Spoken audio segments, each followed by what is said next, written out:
over here you can see that I have a picture, and then in this picture there are a bunch of items. And let's say I want to move this item somewhere else, and to do that you can use something called the content aware move, so that the background fills up as you move around the items from the picture.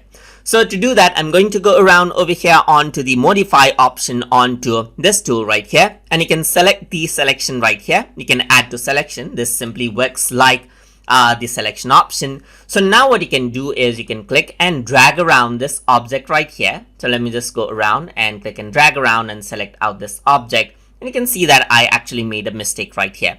In that case, you can go around onto add to selection and just go around over here, not add to selection, but I actually added in. I want to remove it, but in this section I actually want to add in. So let me just go around and press Ctrl Z right here. I'm going to go around onto and add on this section right here, because this is where I want to select, but I can go around onto the subtract tool and just go around and subtract this portion out, and I want to go around and subtract this portion out over here just like this as well. Let me just go around, subtract this portion out over here as well.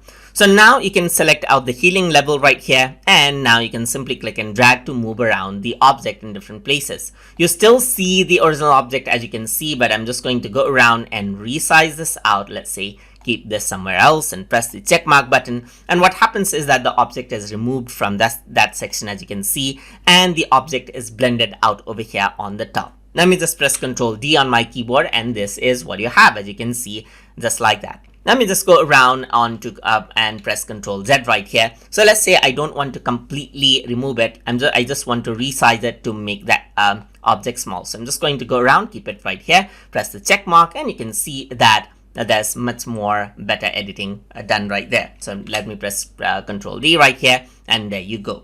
So here there are some artifacts right here, but that can be fixed around by selecting this out even in a precise way. So you can go around, move this out a bit right here, and move, let's say for example, backward right here or forward, or just like that as well. So but let me just go around and then move it out around over here, and let's say I'm just going to resize this. Maybe I want to move it out right here, let's say like a small army. Now, let me keep that over there, and there you go. You can see that it has been removed from over there.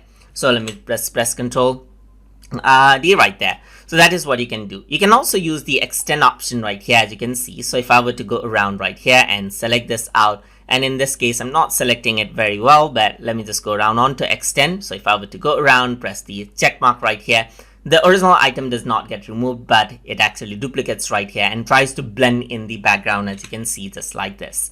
So let's say I want to extend this out right here. So I'm just going to go around and select this portion out, just like that. Use the extend, and you can see that I can create something like a duplicate over here on the left side right here. Press the check mark, and it just blends in over there.